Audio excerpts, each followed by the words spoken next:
circumstances.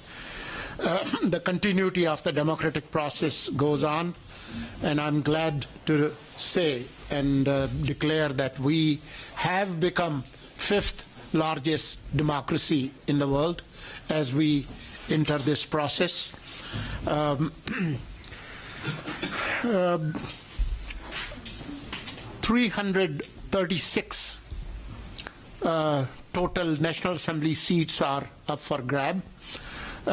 We have 266 National Assembly seats that would be contested. There are a lot of details about this exercise.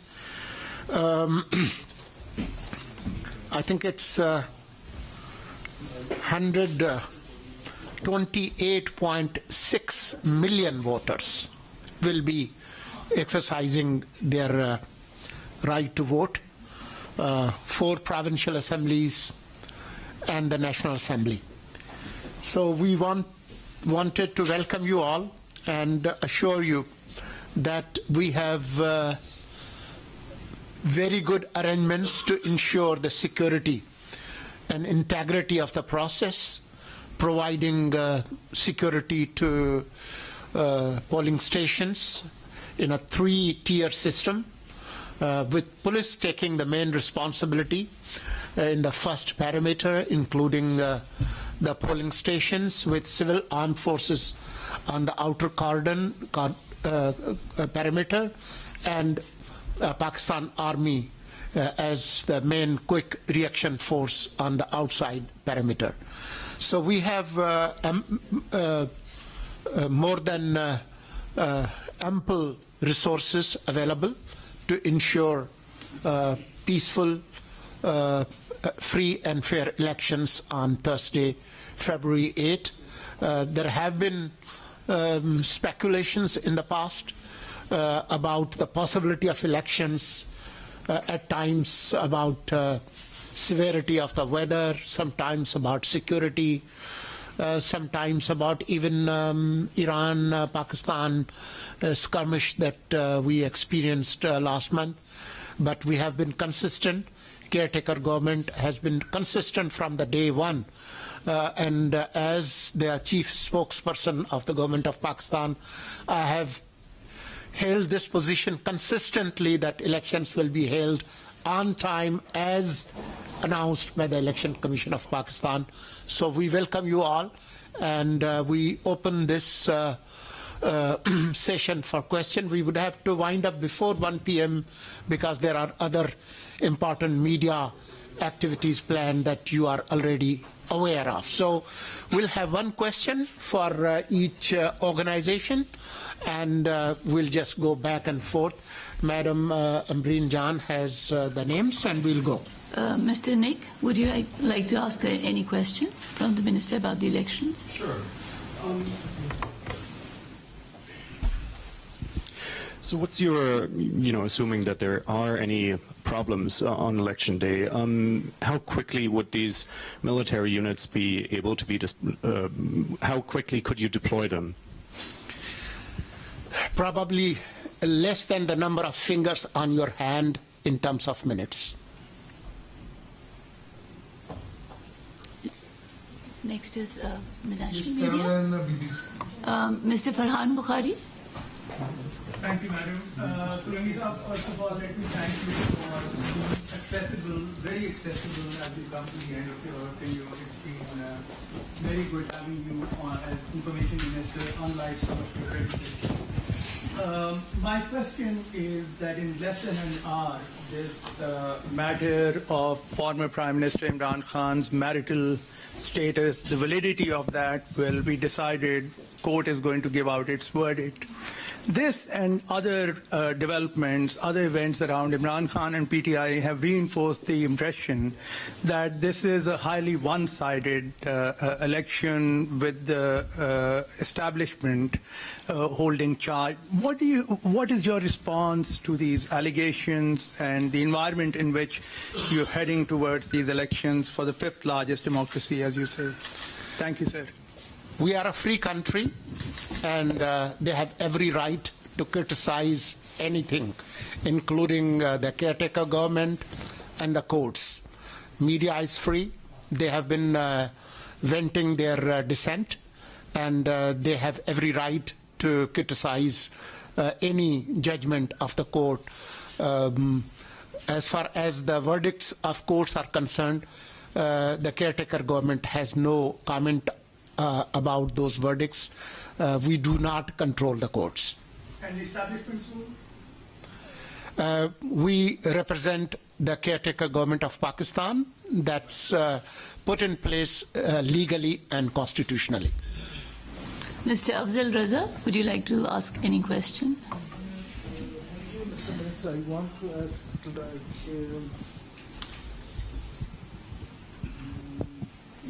how many, can you please repeat the digits, how many voters would cast a vote for this year's election? 128.6 million voters across Pakistan. How many, do you have any figures, Minister, to how many males and how many females? Yes, we category do and, have figures. Let me try to, yeah. Okay, thank you.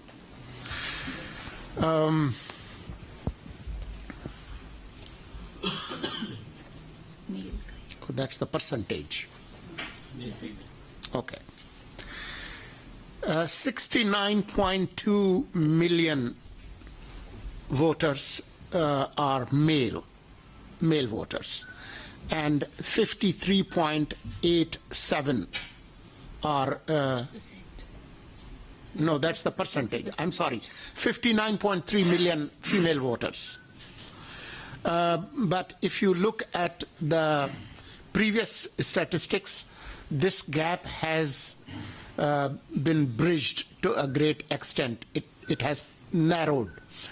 So more women voters have been included. 2 million. 2 million new women voters have been added. So this gap is narrowing down, especially in Punjab and Sindh. Less in Balochistan, but more. Mr. Nazir? Thank you, ma'am. Sir, just a few days. Okay.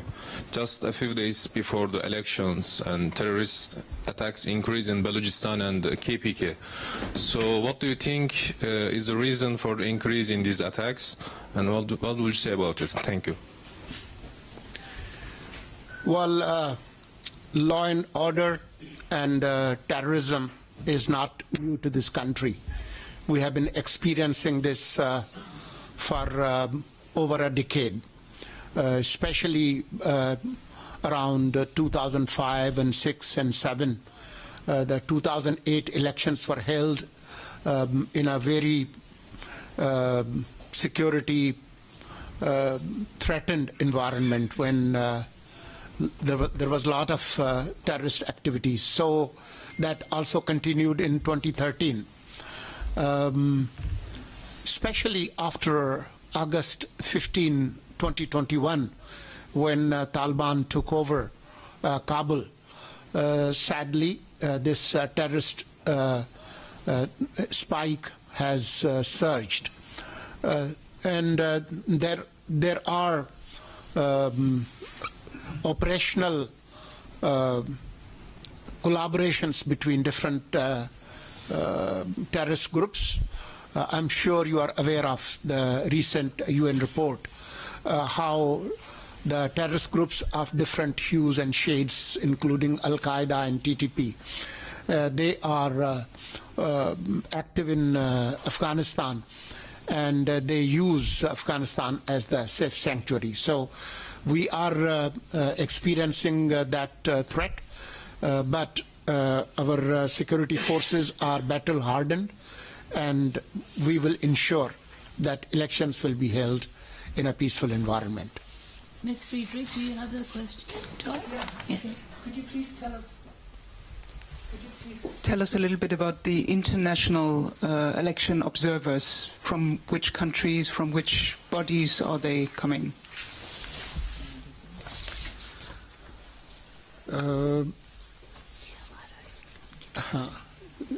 Do you have the figures of the foreign observers? I have.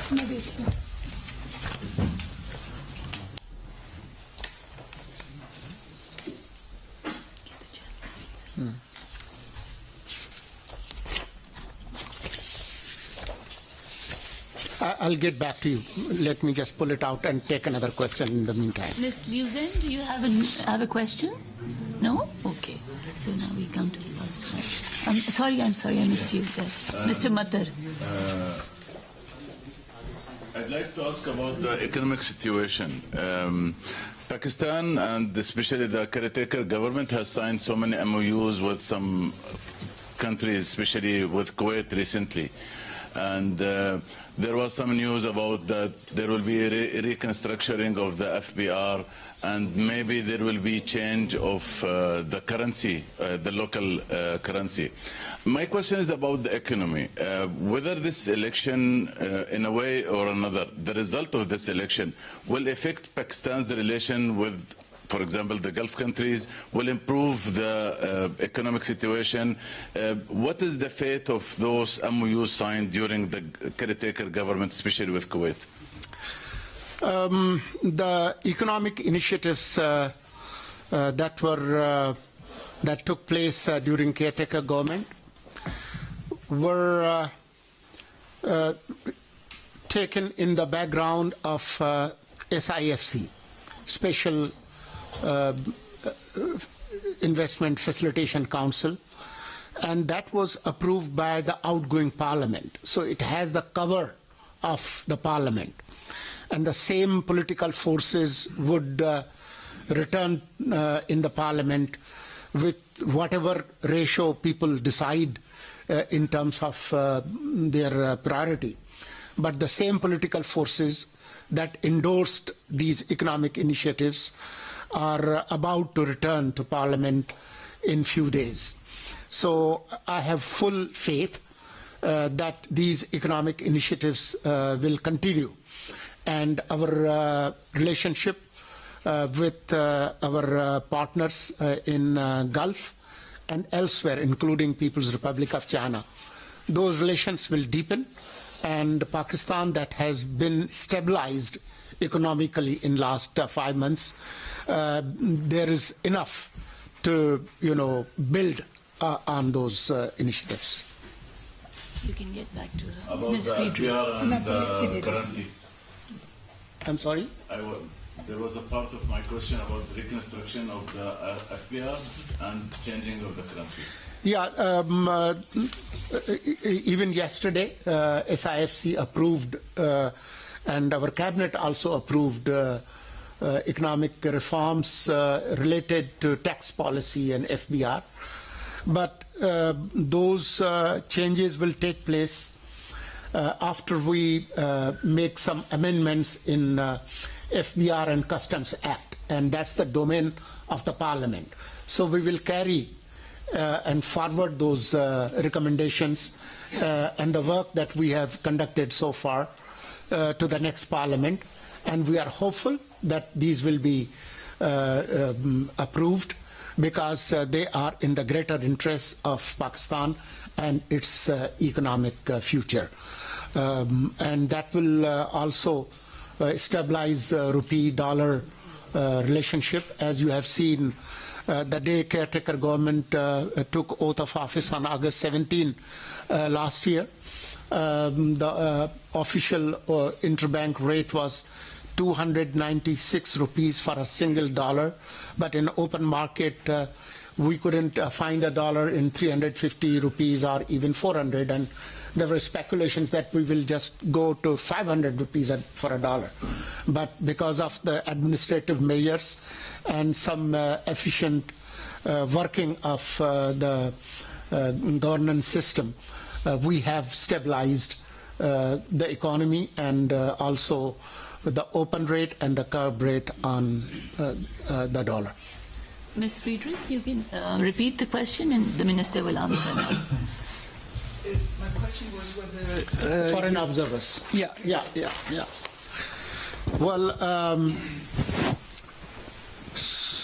92 international observers from international organizations like Commonwealth, EU, and embassies of bilateral countries. They have been issued visa as observers, and they include countries like Russian Federation, Japan, South Africa, Zimbabwe, Netherlands, Malaysia, Hungary, Sweden, Azerbaijan, Germany, and Kyrgyz Republic. The last question? Yes. Ms. Carey, would you like to ask something? Yes. Thank you. You addressed the Imran Khan court cases, but I just wanted to ask, the PTI have alleged that there's been a campaign of intimidation, of violence, of abduction against them during the course of this election. I wanted to know what your response to that is. We find these allegations baseless and absurd. Yes, people have been arrested, but those arrests were made, some related to May 9 incidents, and some involved in other criminal cases. So this allegation has no basis. However, they are free to express their dissent and allegations, even if they are baseless. The media carries them. At the same time, they have other legal options available, including the courts, including the highest courts of the land. Thank you. Thank you. निगरान विफाकी वज़ीर इत्तलात और नशरियात मुर्तज़ा की news conference दाखिला election commission के secretary और तर्जुमान दफ्तर खारजा भी उनके हमला प्रेस कॉन्फ्रेंस आपने मुलाहिजा की वजारत दाखिला इलेक्शन कमीशन के सेक्रेटरीज तर्जुमान दफ्तर खारजा और PIO भी मौजूद थे। इस मौके पर मुर्तजा सोलंगी ने बताया कि मुल्क भर में 12 करोड़ से जायद शहरी हक की रायदही इस्तेमाल कर सकेंगे।